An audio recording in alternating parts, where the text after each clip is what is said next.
আসসালামু আলাইকুম, কি অবস্থা সবার? আশা করি সবাই অনেক বেশি ভালো আছো। তো একটা কোশ্চেন ব্যাংক সলভ ক্লাসে তোমাদের সকলকে স্বাগতম। তো এখানে আমরা জাহাঙ্গীরনগর বিশ্ববিদ্যালয় মিটে তোমাদের 24-25 সেশনে আসা, একদম রিসেন্ট ইয়ারে 24-25 সেশনে আসা প্রশ্ন আমরা সলভ করব। তো একটা সেট থেকে আমরা প্রশ্ন নিছি। তো এখানে আমরা ফিজিক্স পার্টটা তোমাদের সলভ করে দেখা দেবো যে প্রশ্ন প্যাটার্ন এখানে কেমন হয়ে থাকে এবং এই কনসেপ্টগুলো তোমরা কিভাবে সলভ করবা। আগামী বছর যদি তোমাদের এখান থেকে প্রশ্ন আসে তো অবশ্যই তোমরা দেখবে যে ইজিলি সলভ করতে পারবা। এবং প্রশ্নগুলো আমরা অ্যানালাইসিস করব কোন চ্যাপ্টার থেকে কোন টপিক থেকে প্রশ্ন আসছে। তো অবশ্যই ক্লাসটা দেখো, ক্লাসটা দেখে অবশ্যই আমাদের যে টপিকগুলো তোমাদের সলভ করাবো এখান থেকে তোমাদের একটা বেসিক কনসেপ্ট ক্লিয়ার হয়ে যাবে। ঠিক আছে? তো এইভাবে তোমরা যদি আরো কিছু ক্লাস চাও সেটা অবশ্যই কমেন্ট বক্সে জানাবা এবং এই ক্লাসটা কেমন লাগছে সেটাও জানাবা।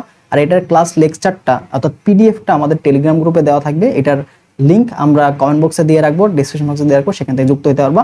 আরেকটা বিষয় সেটা হচ্ছে আমাদের জাবি এ এবং ডি এর এক্সাম পাসে ভর্তি চলছে। তো যারা ভর্তি হবা আমাদের হোয়াটসঅ্যাপে যোগাযোগ করো অথবা আমাদের কমেন্ট বক্স ডিসক্রিপশন চেক করলে সেখানে ডিটেলসটা পেয়ে যাবা। ঠিক আছে? চলো কথা আমরা শুরু করি। তো আমরা প্রথমে যে প্রশ্নটা আমরা দেখতে পাচ্ছি এখানে দেখো আমাদের সেটা দেওয়া আছে কোন একটা বাড়ির মেইন মিটার, কোন একটা বাড়ির মিটারের তোমাকে 6 এম্পিয়ার বাই 220 ভোল্ট এটা মার্ক করা আছে, চিহ্নিত করা আছে। তো এটা দ্বারা আসলে কি বোঝায়, এটা দ্বারা কি বোঝায় এটা তোমাকে আগে বুঝতে হবে। ঠিক আছে? আচ্ছা, আর কতগুলো 60 ওয়াটের বাতি ওই বাড়িতে নিরাপত্তার সাথে ব্যবহার করা যায়। এবং এই প্রশ্নটা যে কতবার আসছে বিভিন্ন ভার্সিটিতে, কতবার আসছে আসলে তার কোনো ঠিক নেই, অনেকবার আসছে। তাহলে বাল্বের প্রত্যেকটা বাল্বের ক্ষমতা কত?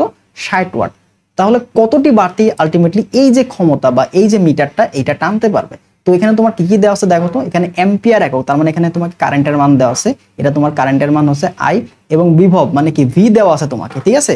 তাহলে তোমাকে এই টাইপের প্রশ্নগুলো সলভ করতে হলে কি লাগবে? মিটারের ক্ষমতাটা বের করতে হবে। ঠিক আছে? তো মিটারের ক্ষমতাটা বের করতে হবে। তো আমাদের এই ধরনের প্রশ্ন বাল্বের সংখ্যা নির্ণয় টাইপের যে প্রশ্ন, সেটার সূত্র কি? সেটা হচ্ছে বাল্বের সংখ্যা ইকুয়াল তোমার প্রথম কাজ হবে কি বলতো? মিটারের ক্ষমতা। ঠিক আছে? তোমার কাজ হবে হচ্ছে মিটারের ক্ষমতা বের করা ডিভাইড বাই সেটাকে বাল্বের ক্ষমতা দিয়ে ভাগ করলেই, তুমি বাল্বের সংখ্যাটা পেয়ে যাবা। তাহলে আমাদের যে ক্ষমতা বের করার সূত্র সেটা আমরা কি জানি? পি, এটা সমান হচ্ছে ভি আই, অথবা আমরা জানি হচ্ছে আই স্কোয়ার আর, অথবা আমরা জানি হচ্ছে ভি স্কোয়ার বাই আর। তো এখানে তিনটা সূত্র দেওয়া আছে, কখন কখন কোনটা অ্যাপ্লাই করতে হবে। যখন তোমাকে কারেন্টের মান এবং বিভবের মান দেওয়া থাকবে তখন তুমি ভি আই ইউজ করবা। যখন তোমাকে কারেন্টের মান এবং রোধের মান দেওয়া থাকবে অথবা ক্ষমতা দেওয়া আছে, কারেন্টের মান দেওয়া আছে, রোধের মান বের করতে হবে, এরকম সম্পর্ক আই স্কোয়ার আর ব্যবহার করবা। আবার একটা জায়গায় দেখবা ভি দেওয়া আছে আর দেওয়া আছে, অর্থাৎ বিভব এবং রোধ দেওয়া আছে, সেই ক্ষেত্রে আমরা কিভাবে বের করবো এটা বোঝা যাবে। তো এটা বোঝার উপায় কি? তোমার এরকম থাকবে এ এবং হচ্ছে ভি, অর্থাৎ এই যে এম্পিয়ার এবং হচ্ছে ভি এককে থাকবে। দেখো আই এর ক্ষেত্রে আই আর থাকবে হচ্ছে এখানে তোমাকে এ দেওয়া থাকবে যে এ একক, এবং রোধের জন্য কি পাবো? ওহম পাবা। ঠিক আছে? এবং এখানে তোমার দেওয়া থাকবে হচ্ছে ভি এককে একটা মান দেওয়া থাকবে এবং ওহম এককে একটা মান দেওয়া থাকবে। চিহ্নিত করা হলো। এখান থেকে তোমাকে বুঝে নিতে হবে কি কি দেওয়া আছে। দেখো আমাদের আই দেওয়া আছে, ভি দেওয়া আছে। তাহলে আমরা এখানে খুব সহজেই মিটারের যে পি বা মিটারের যে ক্ষমতা সেটা বের করতে পারবো। V I divide by already বাল্বের ক্ষমতা দেওয়া আছে 60 ওয়াট। তো এখানে ভ্যালুগুলো বসালে তুমি ইজিলি সলভ করতে পারবা। এবং এইটার উত্তর তোমরা জানি অনেকে মুখস্থ। এটার উত্তর জানো কত? এটার উত্তর কিন্তু 22। এটা আমরা অনেকবার সলভ করছি এবং বিভিন্ন ভার্সিটিতে আসছে। ঠিক আছে? দেখো এটাকে কাটলে কত থাকে? 10 থাকে, 10 দিয়ে 220 কে ভাগ করলে থাকে 22। তো উত্তর কত? উত্তর হচ্ছে 22টি। ঠিক আছে? 22টি। এবং এই প্রশ্নটা বিভিন্ন জায়গাতে আসছে, অলরেডি বিভিন্ন জায়গাতে আসছে। এবং জাহাঙ্গীরনগর বিশ্ববিদ্যালয়ের প্রশ্ন কিন্তু প্রচুর পরিমাণে রিপিট হয়। তাহলে অবশ্যই প্রশ্ন ব্যাংকটা মাস্ট তোমাকে সলভ করতে হবে, মাস্ট সলভ করতে হবে। ঠিক আছে? এবং আমরা জাহাঙ্গীরনগর বিশেষ যে সকল ইম্পর্টেন্ট প্রশ্ন সেগুলো কিন্তু এক্সাম বেসে আমরা নিচ্ছি। তো এই এক্সামের প্রশ্নগুলো সলভ করে গেলেও তোমরা কিন্তু ম্যাক্সিমাম প্রশ্ন এখান থেকে কমন পাবা। তো যারা এখনো ভর্তি হও নাই, এ অথবা ডি যেটাতেই পড়ো না কেন বা পরীক্ষা দেও না কেন, তুমি অবশ্যই ভর্তি যেতে পারো। ঠিক আছে? পরবর্তী প্রশ্ন দেখো, তোমাকে newton meter 50 newton meter spring ধ্রুবক বিশিষ্ট। তো স্প্রিং ধ্রুবকটা কত দেওয়া আছে এখানে? 50 নিউটন মিটার। ঠিক আছে? তো স্প্রিং ধ্রুবক বিশিষ্ট একটি স্প্রিংকে সমান 3 ভাগে ভাগ করলাম। কয় ভাগে ভাগ করলাম? সমান 3 ভাগে কাটা হলো। ঠিক আছে? তাহলে প্রতিটি খণ্ডের স্প্রিং ধ্রুবক কত? তাহলে যখন কাটা হয় তখন হচ্ছে কাটলে স্প্রিং ধ্রুবক বাড়ে। কাটলে কি হবে বলতো? কাটলে স্প্রিং ধ্রুবক হচ্ছে বাড়বে। এবার কত আকারে বাড়বে? সমান ভাগে ভাগ করছে, তার মানে সমান ভাগে বৃদ্ধি হবে। যেহেতু সমান ভাগে কাটা হয়েছে 3 ভাগে, তাহলে এখানে এন এর মানটা কত? এন এর মান হচ্ছে 3। এন এর মান হচ্ছে 3। ঠিক আছে? তাহলে এখানে আমাদের যে নতুন স্প্রিং ধ্রুবক সেটা হবে কে ড্যাশ, এটা সমান হচ্ছে এন কে। এনটা কি? যেই কয় ভাগে কাটা হয়েছে, অবশ্যই সমান ভাগগুলোতে। ঠিক আছে? তাহলে এখানে দেখো 3 ভাগে কাটা হয়েছে এবং পূর্বের ধ্রুবক কত ছিল? 50। তাহলে পূর্বের ধ্রুবক যদি 50 থাকে তাহলে গুণ করলে কত হয়? 150 না? তাহলে 150 নিউটন পার মিটার। এটা হচ্ছে আমাদের নতুন স্প্রিং ধ্রুবক। তাহলে নতুন স্প্রিং ধ্রুবক কত হবে? 150 নিউটন পার মিটার, যেটা উত্তর দেওয়া আছে এটা। তাহলে বুঝলা, কোন একটা স্প্রিং ধ্রুবক যদি কে দেওয়া থাকে এবং এটাকে যদি n সংখ্যক সমান ভাগে কাটা হয় তাহলে নতুন যে স্প্রিং ধ্রুবক সেটা কি হবে k dash equal to n into k। nটা হচ্ছে ভাগের সংখ্যা, k হচ্ছে আগের যে স্প্রিং ধ্রুবক ছিল ওইটা। ওকে, তাহলে পরবর্তী প্রশ্ন দেখো, তোমাকে বলছে 50 কেজি ভরের এক ব্যক্তি 3 সেকেন্ডে 6 মিটার উঁচু একটি সিঁড়ি বেয়ে উপরে ওঠে, তার ক্ষমতা কত? তাহলে যখন কোনো একটা বস্তু উপরে উঠে, এই উচ্চতায় উঠে, তখন আমাদের কাজ কত? কাজটা হচ্ছে তার বিভব শক্তি সমান mgh, ঠিক আছে। এবং p, এই p মানে কি বলতো? p মানে হচ্ছে w/t। তার মানে আমাদের এখানে ক্ষমতাটা বের করতে হবে। দেখো p এটা সমান আমরা কি পাবো? mgh ভাগ হচ্ছে t। তাহলে ভর দেওয়া আছে কত? 50।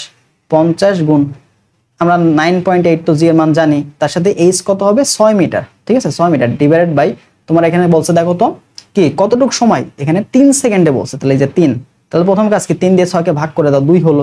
2 গুণন 50 মানে কি 100, আর 100 সাথে 9.8 গুণ করলে কত হবে? 980। 980। আর আমাদের যে ক্ষমতা এর একক কি? এর একক হচ্ছে ওয়াট, ঠিক আছে। একক হচ্ছে ওয়াট।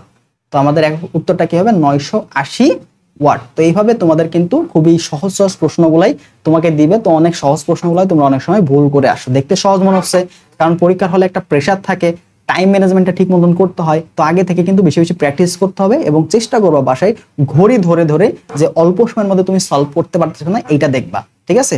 টাইম ম্যানেজমেন্টটা মাস্ট মাথায় রাখতে হবে। পরবর্তীতে প্রশ্ন দেখো, বরফ ও স্টিম বিন্দু। আচ্ছা, বরফ ও স্টিম বিন্দুতে একটি থার্মোমিটারের রোধ যথাক্রমে 2.5 ওহম এবং 3 ওহম পাওয়া গেল।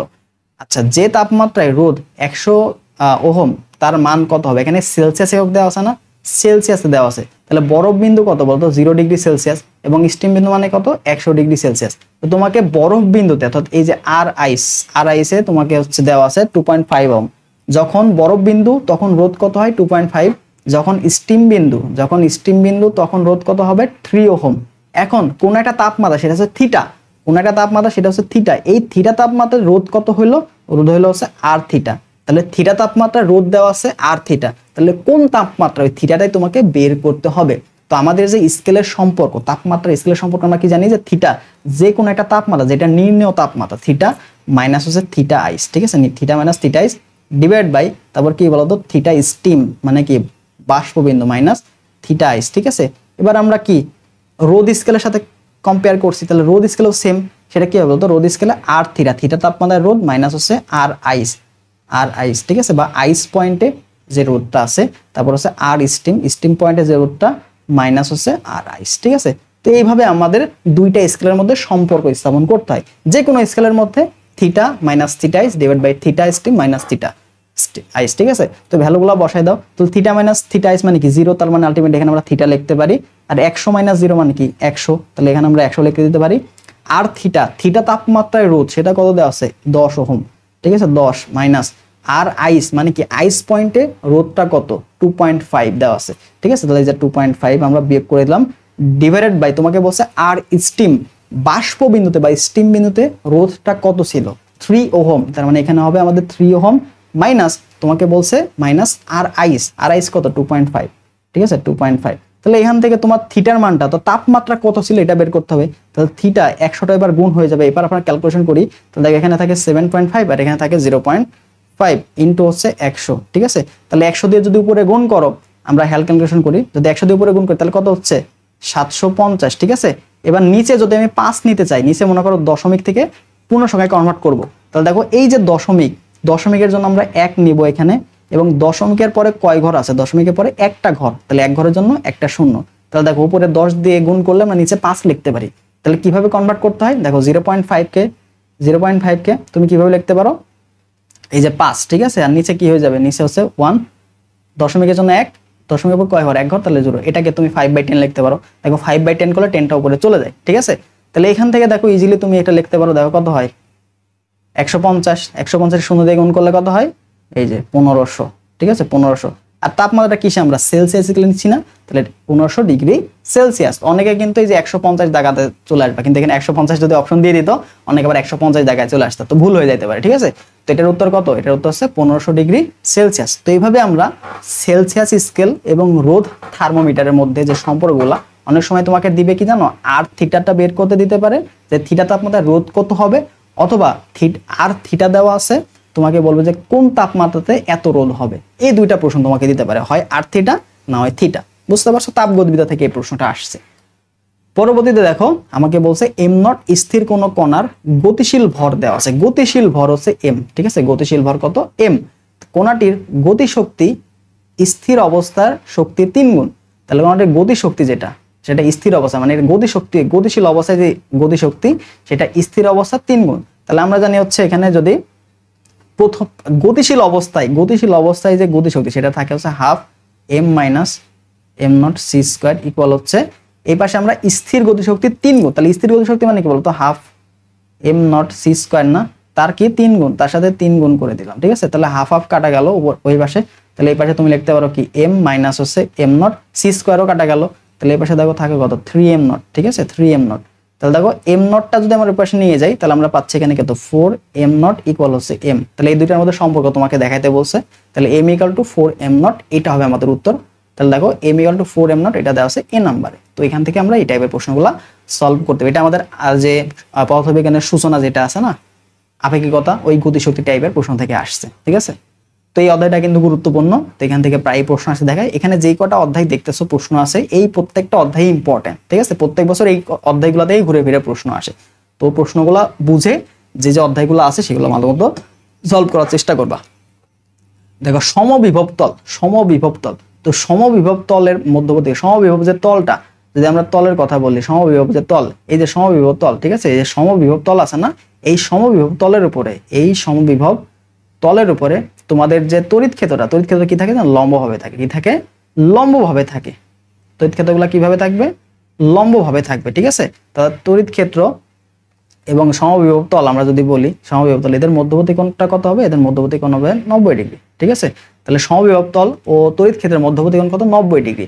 লম্বভাবে কেন থাকে দেখো সমবিভব তল মানে কি সব জায়গায় ভি এর মানটা সমান, সব জায়গাতে ভি এর মানটা সমান, তার মানে এখানে আমরা বলতে পারি যে ডিভি ইকুয়াল কত 0, মানে বিভব পার্থক্যটা 0, বিভব পার্থক্য যদি 0 হয় তাহলে কাজের মান কত বলতো কাজ এটা সমান 0 হবে। তাহলে তড়িৎ ক্ষেত্র যদি লম্বভাবে না থাকতো তাহলে এটা কি থাকতো একটা উপাংশ থাকতো, আর উপাংশটা বিভব বরাবর থাকতো, তাহলে উপাংশ যখন থাকবে তখন অবশ্যই কোনো চার্জ দ্বারা কাজ হবে, কিন্তু কাজ হইতে হলে কি বিভব পার্থক্য থাকা লাগবে, আর বিভব পার্থক্য তো এখানে সমবিভব মানে কি বিভব কোথাও চেঞ্জ হয় নাই, আর বিভব পার্থক্য মানে কি দুইটা চেঞ্জ হবে, ঠিক আছে। এক সময় v2 মাইনাস v1 এটাই তো বিভব পার্থক্য, এখন যদি v1 মাইনাস v1 দুইটা যদি সমান হয় তাহলে কি 0 না, তাহলে ডিভি এর মানটা 0, ঠিক আছে। এর জন্য তড়িৎ ক্ষেত্র কি লম্বভাবে থাকে, যদি লম্বভাবে না থাকতো তাহলে কিন্তু এই কনসেপ্টটা সমবিভব তলে থাকতো না। যদি এটা সমবিভব তল না হইতো তাহলে তুমি অন্য কোন একটা কোণে বলতে পারতা, যেহেতু সমবিভব তল তার মানে তড়িৎ ক্ষেত্র এবং সমবিভব তলের মধ্যবর্তী কোণ অবশ্যই 90 ডিগ্রি। এবার দেখো 5টি অণুর বেগ দেওয়া আছে, অণুগুলোর গড় বর্গমূল, ঠিক আছে, গড় বর্গবেগের বর্গমূল VRMS বেগ, ঠিক আছে।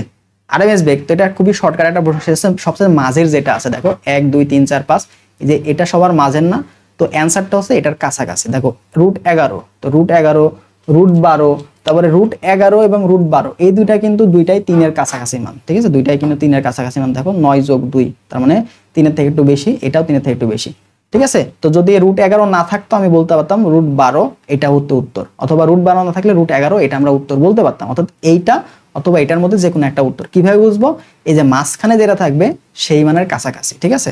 তাহলে এভাবে বের করার সূত্র, যেহেতু দুইটা অপশনই আছে তাহলে আমাদের এখানে মানটা অবশ্যই বের করতে হবে। তাহলে তোমাকে তাহলে উপায় কি √, এদের বর্গবেগের বর্গমূলের গড় বের করতে হয়, ঠিক আছে। তাহলে এদের বর্গ করে দাও, তাহলে এখানে তুমি পাবা কিন্তু 4v² প্লাস হচ্ছে 6v² প্লাস 9v², ঠিক আছে, প্লাস হচ্ছে দেখো 16v², তারপর হচ্ছে 25v² ডিভাইড বাই এখানে কয়টা আছে 1 2 3 4 5টা আছে, ঠিক আছে।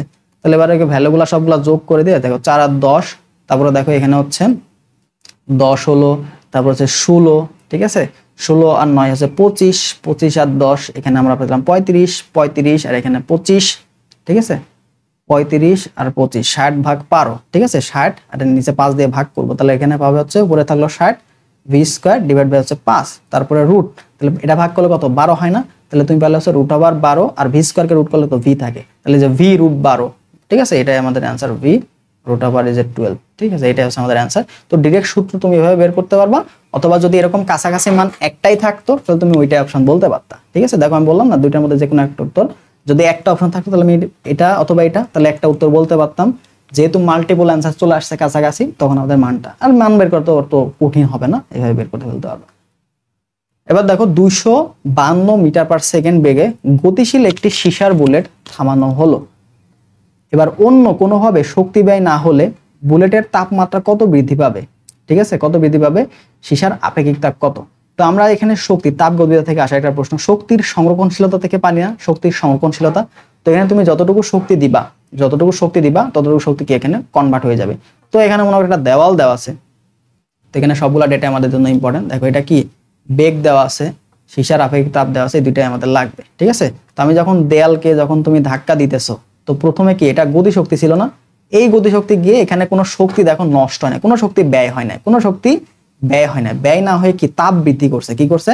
তাপমাত্রা বৃদ্ধি করছে। তার মানে এই দেয়ালে সে কি টেম্পারেচারে কনভার্ট হয়েছে, তাপে কনভার্ট হয়েছে। ঠিক আছে, তাহলে প্রথমে গতিশক্তিটাই সে তাপে কনভার্ট হয়েছে, শক্তির কি হয়? কনভার্ট হয়, তাই না? তাহলে প্রথমে গতিশক্তি যেটা ছিল হাফ mv স্কয়ার, এই হাফ mv স্কয়ার কি হয়ে গেছে? আমাদের এম এস ডেল থিটাতে কনভার্ট হয়ে গেছে। ঠিক আছে, এম এস ডেল থিটাতে কনভার্ট হয়ে গেছে। তাহলে আমাদের কাটা, এখানে কাটা গেল।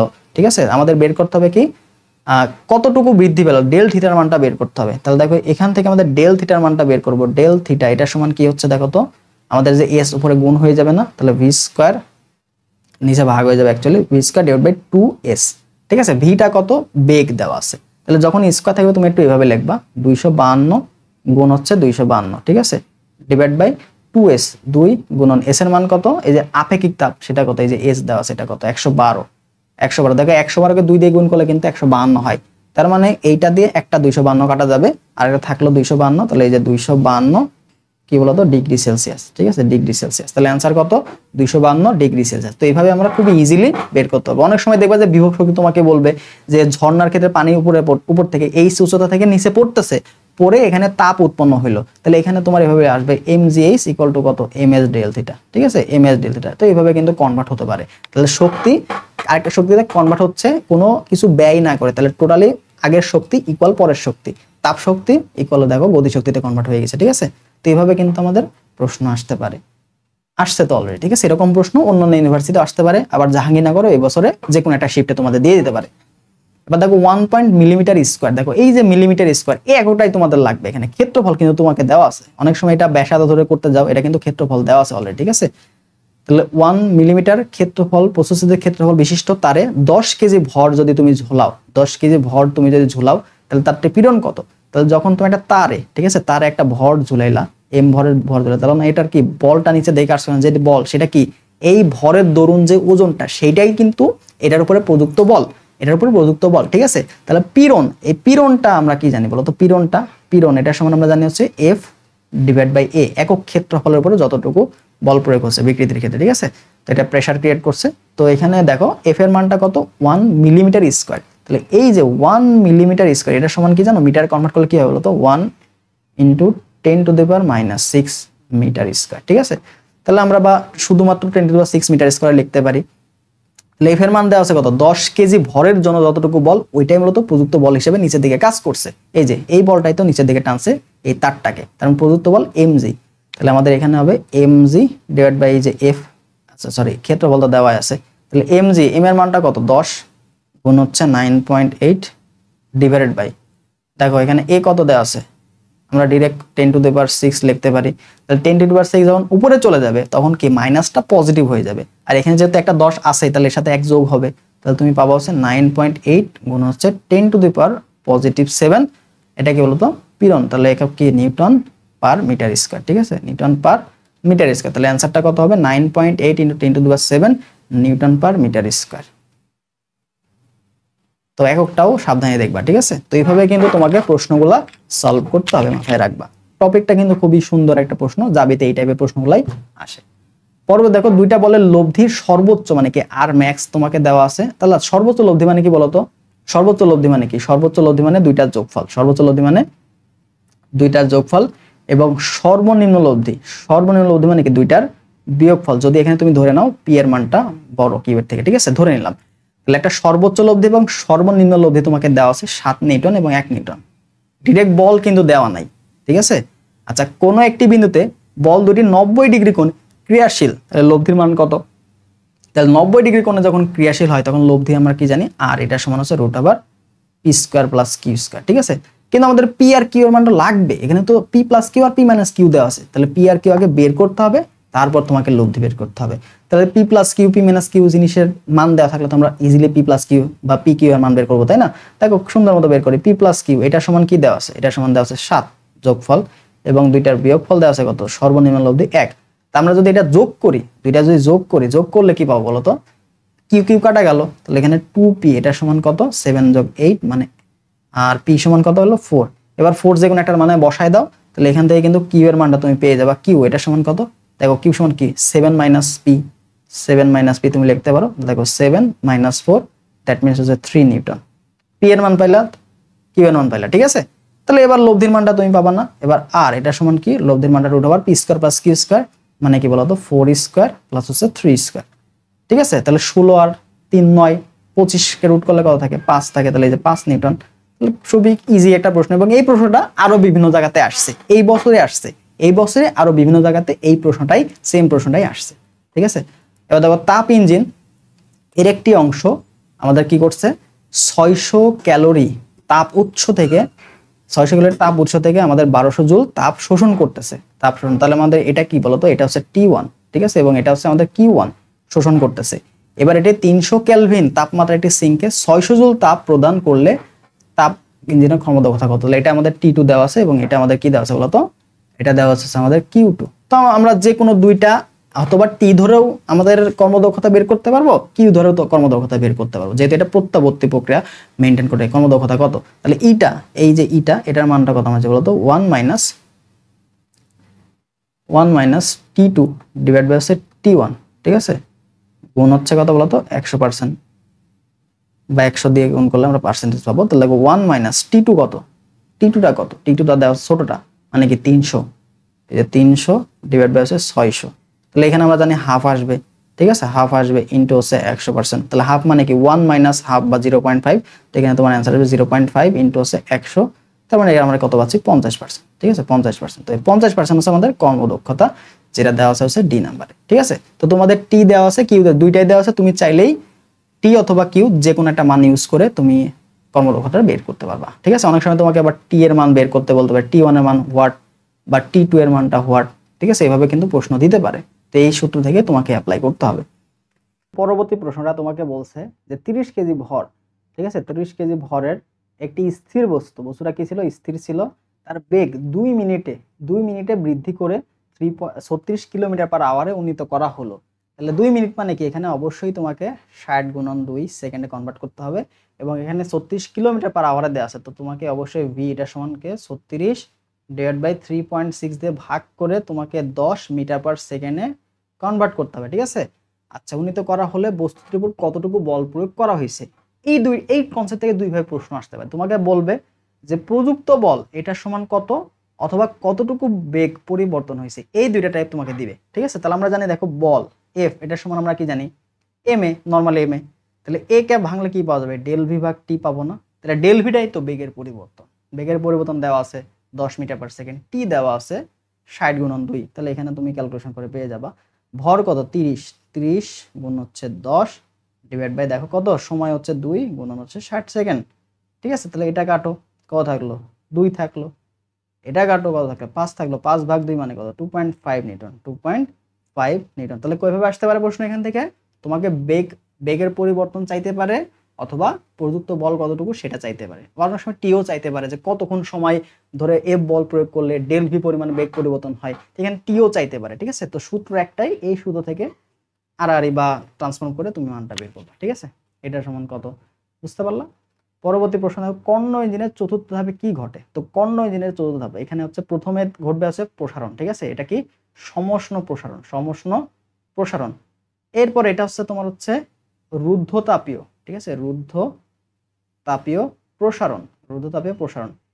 এবার এদিকে যাচ্ছে, প্রথমে দেখো বেগ কিন্তু বৃদ্ধি পাইছে, ঠিক আছে, প্রথমে কি বলতো আয়তনটা বৃদ্ধি পাইছে, তাহলে সমষ্ণ প্রসারণ, প্রথম ক্ষেত্রে কি হয় প্রসারণ, সমষ্ণ প্রসারণ, দেন রুদ্ধতাপীয় প্রসারণ, এরপরে আবার দেখো ব্যাকের দিকে আসছে না, এই বরাবর আসছে না, তাহলে এই বরাবর মানে কি সে সংকুচিত হইতেছে, তাহলে এখানে কি এটা এবং এটা দুইটা কি সমষ্ণ লেখ, ঠিক আছে, বা সমষ্ণ ঠিক আছে, সমষ্ণ, এটা কি বলতো সংকোচন, সমষ্ণ সংকোচন। তারপর পরবর্তী যে ধাপ এখানে আসলো, এটা কি, তাহলে এটা হবে হচ্ছে রুদ্ধতাপীয়, রুদ্ধতাপীয় সংকোচন, রুদ্ধতাপীয় সংকোচন। ঠিক আছে, তো এই লেখ এবং এই লেখ ওয়াই অক্ষের যে সমান্তরাল, এই দুইটা হচ্ছে রুদ্ধতাপীয়, এবং এক্স অক্ষের সমান্তরাল যেগুলো সেগুলো হচ্ছে সমষ্ণ। প্রথমে হবে প্রসারণ, তারপর সমষ্ণ সংকোচন, রুদ্ধতাপীয় প্রসারণ, রুদ্ধতাপীয় সংকোচন। তাহলে সর্বশেষে যেটা ঘটবে সেটা হচ্ছে রুদ্ধতাপীয় সংকোচন। ঠিক আছে, এটা হচ্ছে সমষ্ণ, এটা হচ্ছে প্রথম ধাপ, সমষ্ণ সংকোচন এটা হচ্ছে তৃতীয় ধাপ, রুদ্ধতাপীয় প্রসারণ এটা হচ্ছে দ্বিতীয় ধাপ। ঠিক আছে, তো এইভাবে মনে রাখতে পারো।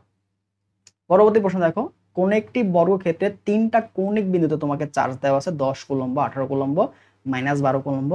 ঠিক আছে, এবার চতুর্থ কৌণিক বিন্দুতে কত চার্জ প্রয়োগ করলে বর্গক্ষেত্রের কেন্দ্রে বৈদ্যুতিক বিভবের মানটা শূন্য, বৈদ্যুতিক বিভবের মানটা কি হবে, শূন্য হবে। আচ্ছা, বিভবের সূত্র আমরা জানি, বিভবের সূত্র ভি, এটা সমান আমরা জানি কি বলতো 1/4πε0 কিউ ডিভাইড বাই আর। যেহেতু বর্গক্ষেত্র আর এর মানটা সেম থাকবে, ঠিক আছে, কোণাকুণি বরাবর সবগুলা মানটা সেম থাকবে, তাহলে এখান থেকে আমরা বলতে পারি দেখো 1/4πε0। ঠিক আছে, যেহেতু বিভবের মানটা সমান, বিভবের মানটা এটা আসলে হবে কি V1 প্লাস হচ্ছে V2 প্লাস হচ্ছে V3 প্লাস হচ্ছে V4, এটা সমান কত, বিভবটা শূন্য হবে।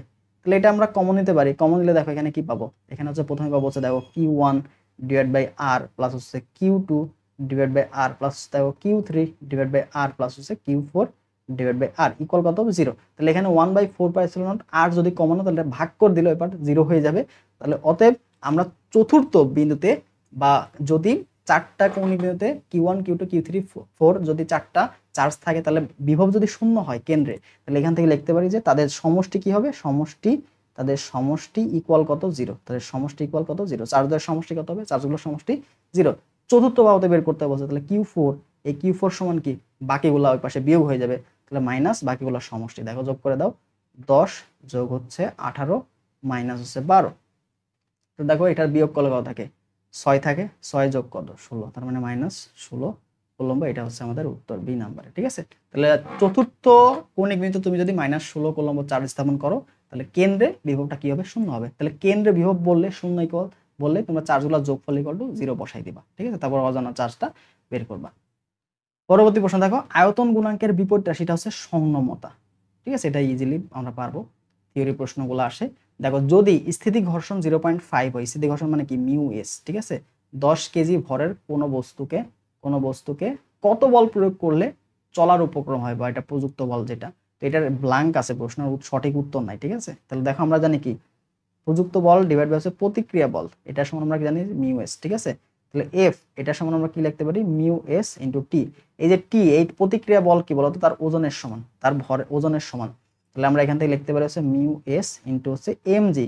তাহলে মিউ এস এর মান কত, 0.5 কে তুমি হাফ লিখতে পারো, এম এর মান কত, ভর তোমাকে দেওয়া হচ্ছে 10 কেজি, 9.8। ঠিক আছে, তো এটা কাটলে কত, আচ্ছা তুমি এখানে 10 গুণ 9.8 বা তুমি হচ্ছে 2 9.8 ভাগ করলে কত থাকে, 4.9 থাকে।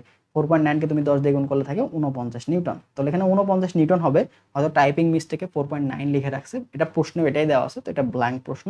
এটার উত্তর কত, 49 নিউটন হবে। ঠিক আছে, এটার প্রযুক্ত বল সেটা হবে কত, 49 নিউটন। ঠিক আছে, 49 নিউটন এটা হবে আমাদের। বুঝতে পারছো, আশা করি বুঝতে পারছো। আচ্ছা, পরবর্তী প্রশ্ন আমরা যাই। তো এখানে দেখো বলছে একই দশার দশা পার্থক্য সেম, দুইটা প্রতিটি তরঙ্গ দৈর্ঘ্য এত, এদের মধ্যে পথ পার্থক্য দেওয়া আছে এত, তাহলে শেষ বিন্দুতে দুটির দশা পার্থক্য কত হবে, শেষ বিন্দুতে দশা পার্থক্য কত হবে। তাহলে দশা পার্থক্য এটা আমরা কিভাবে লিখবো, দশা পার্থক্য এটা আমরা কি জানি, দশা পার্থক্য এটা সমান কত বলতো, 2π/λ। ঠিক আছে, 2π/λ ইন্টু হচ্ছে ডেল এক্স। ঠিক আছে, ডেল এক্সটা কি, পথ পার্থক্য যেটা তোমাকে দেওয়া আছে ডেল এক্স, তরঙ্গ দৈর্ঘ্য মানে কি ল্যামডা দেওয়া আছে, তাহলে দশা পার্থক্য তুমি ইজিলি বের করতে পারবে না। তাহলে দশা পার্থক্য এটা সমান কত হবে, 2π/λ মানে কত, 6000 গুণ ডেল এক্স, পথ পার্থক্য কত আছে, 9000, 3 কাটা, এটা দিয়ে ভাগ করলে কত হয়, 3 থাকে, 3 দিয়ে 9 কে ভাগ করলে 3 থাকে। ঠিক আছে, তাহলে এখানে অ্যান্সার কত হলো, 3π। আমাদের পথ পার্থক্য বা দশা পার্থক্য কত হচ্ছে, দশা পার্থক্য হচ্ছে 3π। তো এইভাবে তোমাকে কিন্তু দশা পার্থক্য এবং যে পথ পার্থক্য বের করার যে কন্ডিশন গুলা বা তোমাকে তরঙ্গ দৈর্ঘ্য, এই সূত্র থেকে কিন্তু অনেক প্রশ্ন আসে। ঠিক আছে, তাহলে এখানে আমরা জানি কি বলতো, সূত্র লেখে দশা পার্থক্য ইকুয়াল হচ্ছে 2π/λ গুণন হচ্ছে পথ পার্থক্য। তো এখান থেকে তোমাকে হয় পথ পার্থক্য বের করতে দিবে, অথবা দশা পার্থক্য বের করে দিবে। তো সূত্রটা মাথায় রাখবা, খুবই ইম্পর্টেন্ট, ঠিক আছে। দেখবে যে কোনো একটা ভার্সিটিতে এই টপিকে প্রশ্ন আসছেই। পরবর্তী প্রশ্ন দেখো, একটি সরল দোলক পৃথিবীর কেন্দ্রে নিয়ে গেলে উহার দোলনকাল কত? তাহলে দোলনকালের সূত্র আমরা জানি কি, টি ইকুয়াল হচ্ছে 2π√L/g। তাহলে আমরা কেন্দ্রে জি এর মানটা কত? 0 না? তাহলে 0 নিচে বসাও, তাহলে টি এর মানটা কত হবে? ইনফিনিটি বা অসীমের দিকে যাবে না? তাহলে এটার মান কত হবে? অসীম। ইলেকট্রন ভোল্ট, খুবই ইম্পর্টেন্ট একটা প্রশ্ন। ইলেকট্রন ভোল্ট এটা হচ্ছে তোমার কাজের একক, ঠিক আছে। কাজের এককটা হচ্ছে আমরা ইলেকট্রন ভোল্ট দিয়ে প্রকাশ করতে পারি। একটি আদর্শ গ্যাসের নমুনার তাপমাত্রা, এটা আদর্শ গ্যাস থেকে আসছে, আদর্শ গ্যাসের পরিতত্ত্বী, নমুনার তাপমাত্রা দেওয়া আছে 30 ডিগ্রি সেলসিয়াস। তো এটাকে ক্যালভিনে কনভার্ট করতে হবে অবশ্যই। তো ক্যালভিনে প্রকাশ করলে তুমি 30 যোগ হচ্ছে 273 দিয়ে ক্যালভিনে প্রকাশ করে, ঠিক আছে। যদি নমুনাটির চাপ ও আয়তন দ্বিগুণ করা হয়, চাপ ও আয়তন দ্বিগুণ করা হলো মানে P2, এই P2 সমান কত বলতো? 2P1, আয়তনটা কি V2, এটা সমান হচ্ছে 2V1। তবে পরিবর্তিত তাপমাত্রা কত? মানে T2 ইকুয়াল টু হোয়াট? প্রথমে তুমি ক্যালভিনে বের করবা, ক্যালভিনে তোমার রেজাল্ট আসবে, তারপরে ক্যালভিন থেকে তুমি 273 বাদ দিলে সেলসিয়াস এককে পাবা, ঠিক আছে।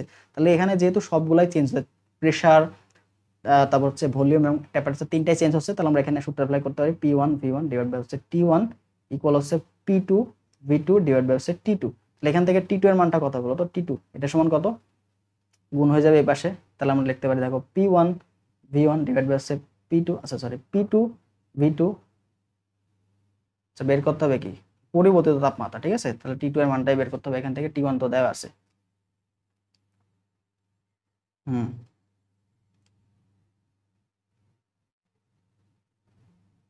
আচ্ছা, তাহলে যে P2 V2 ইনটু হচ্ছে T1। তাহলে দেখো এই যে এই অবস্থানে সবগুলা কি চেঞ্জ হয়েছে না? দেখো P2 বাই P1 এটা মানে 2 আসে, দেখো P2 বাই হচ্ছে P1 এটা মানে 2, তারপর V2 বাই V1 এটা মানে 2, এই যে 2V1 বাই V1 ভাগ করলে 2 চলে আসে। তাহলে এখানে আমরা লিখতে পারি 2 গুণন 2 গুণন তাপমাত্রা কত? 30 যোগ 373 মানে কত? এখানে যোগ করলে আমরা পাবো হচ্ছে 303, ঠিক আছে। 303 না, 303, ঠিক আছে। তাহলে 4 এখানে কত হচ্ছে বলতো? 4 দিয়ে 303 কে ভাগ করে দাও, তাহলে যে 12 শূন্য, তাহলে 3 4 12, ঠিক আছে। আচ্ছা এখানে ভুল হয়ে গেল একটু,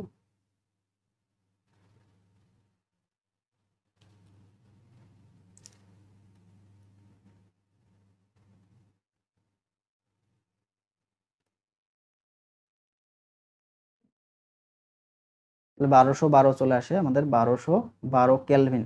তাহলে 1212 কেলভিন আসছে, তো কেলভিনে তো আমাদের অ্যান্সার হবে না, আমাদের অ্যান্সার হবে কি সেলসিয়াসে। তাহলে আমাদের অ্যান্সারটা হবে T2, এটা সমান আমরা আগে সেলসিয়াসে বের করি।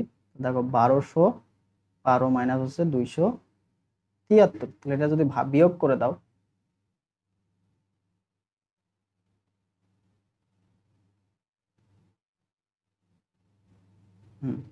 তাহলে অ্যান্সারটা কত আছে? 9 8 11 3 3